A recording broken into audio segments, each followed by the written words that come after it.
Welcome to the Marvel Mindset, a podcast from ex-Marvel CEO Peter Cuneo. Listen as Peter shares inside stories of what it took to turn around Marvel.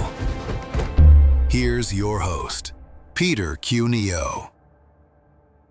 Many of you are aware and have listened to a number of our superhero leadership podcasts, speeches, and are looking forward to our book, which will be out in February, again called Superhero Leadership. We are always interested in feedback. We've done 2 seasons of the podcast, and we consistently hear that one change people would like to see is that we spend a little more time talking about Marvel and how did we turn Marvel around. Marvel has been considered, talked by many, to be the number one turnaround in the 21st century. And so people are very interested in the details of how we did it. So we have decided to launch the Marvel Mindset.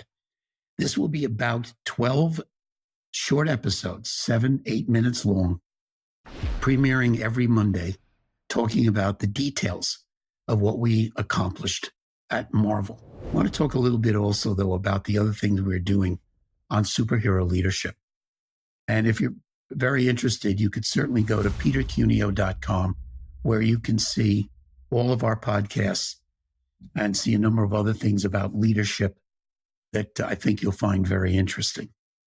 All of the things we do under the superhero brand are basically aimed at 2 types of people. People who aspire to be effective leaders, who may not be leaders today or just in the early stages of leadership responsibility. And what we do is also aimed at people who are leaders right now, but who would like to be better. We don't talk just about business. These could be leadership situations in the military, could be leadership situations in religion, could be leadership situations in education, and so on. It's not just business that we cover, because leadership is universal. The art and science of leadership is actually what everything we do is about. And we have 2 big concerns. And I think that those of you who are watching today probably have the same concerns. The first is that we have less good leadership in the world than maybe ever in human history. We are in chaos globally. Just turn on the news. It's all you have to do, not for any country. And you see that we are lacking, frankly, in effective leadership, big time. Our other concern is that we see that young people, and we're defining young people as age 30 and under. Young people are not learning leadership the way they used to. And we want to talk about why not, and what can an individual do for themselves? What can their parents do, their grandparents, their friends, to help these young people learn leadership? Because heaven knows we really need them to step up in the future. So I mentioned that we are doing speeches around the world, actually, for over 20 years. We have 2 seasons of our podcast, Superhero Leadership. We have a book coming out. And one of the tools that we use in talking about leadership is our, what we call 28 Essentials for Superhero Leadership. These are behaviors, philosophies, attitudes that I think I've learned during my life, my experience in different leadership situations. And they are very, very important. And they are the backbone, actually, of the book that we have coming out. So what are we planning to talk about over the coming weeks? First of all, we're going to talk about what actually is a turnaround. Talk a little bit about how we define a turnaround, and talk more importantly about what determines whether a turnaround is successful or not. I think that 9 out of 10 turnarounds actually fail, although I don't have any data on that. And so what is a successful turnaround, such as what was accomplished with Marvel? And then I like to talk about what it was like to walk into a turnaround situation, certainly at Marvel. I've actually been engaged in 7 different turnarounds around the world in my career. But what is it unique if you are the new CEO or leader of the organization? You're walking through the door and basically radical change is needed to save the organization. So I'm going to talk about what it was like for me coming through that front door the first day at Marvel. Let's pause for a moment. I'll be back right after this. I'm also going to talk about what were the initial challenges at Marvel and how we had to address them and address them quickly because the company was very weak on a number of fronts. And we'll get into that. Just what basically the red flags were on day one. And then I'd like to talk about Marvel's history. How did Marvel get into the situation that it was in? Marvel was bankrupt for 2 years.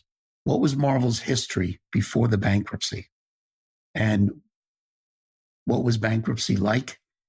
And then what were we faced with again, walking through the door? Marvel had actually a great history in many, many areas, but had fallen on very difficult times. And we'll talk about why that happened. And then maybe most importantly, I'm going to talk about the key decisions that we went through. What were the key strategic decisions that needed to be made that ultimately ended up being very successful? But what was our thinking? Why did we do some of those things? I'll be talking about virtually all areas of the business. One of the interesting things for me is that I've noticed there's a lot of commentary and discussion and so on about the creative side of Marvel during that 10-year time period. I'm talking about what we did with films, what we did with comic books. But in reality, that would have not been enough to turn Marvel around. There are many other strategic decisions that had to be made that turned out to be very successful. So I, as the CEO, give credit on the creative side, on the motion pictures and comic books to other people. What I'll take credit mostly for in those areas was staying out of their way. Because generally speaking, I found pretty good people in those areas when I came to the business. And secondly, we hired a bunch of additional great new people that really helped us. I had no background in comic books or in motion pictures when I came to the company. And it would have been completely arrogant for me to suddenly read scripts and be making changes on scripts or comic books or whatever. I really was unqualified to do that. And luckily, we had some great people in all of the creative functions that really was the backbone of our success, but many other things had to be accomplished. After we finished the key decision-making, we're actually going to review Marvel's numbers, the financial numbers. What was it like?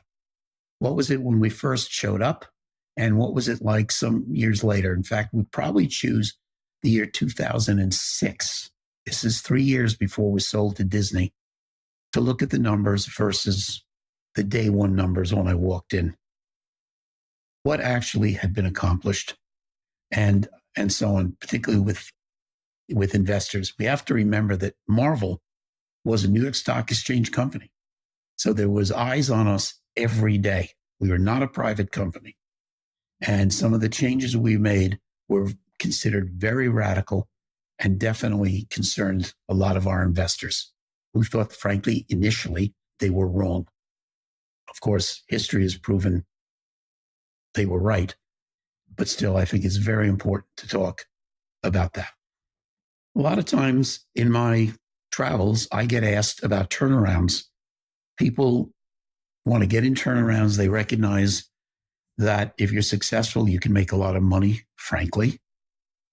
But very often they're naive about the stress, about what it takes to do a turnaround, about the leadership challenges that exist. A turnaround, there's radical surgery required on an organization, and it's not easy. So I think I spent a little time talking about our turnarounds for you. Is that something you'd like to get into or not? Why not? I often say that those of us like myself that do turnarounds of companies and organizations really in big trouble are a little nuts. You have to be, I think, to take some of these things on. People who avoid these are normal and so on. But there is, and ultimately, a lot of fun to have once things get going right. So we'll be talking about that. And then I'd like to end with some personal reflections about Marvel and about leadership and what it all meant, what it meant for me, and what are some of the things I learned at Marvel that I think would be beneficial as lessons for all of you who are tuning in right now. In any event, I'm looking forward very much to next Monday to see you, talk to you again. Thank you. I'm Peter Cuneo, and this is the Marvel Mindset, Superhero Leadership. Thanks.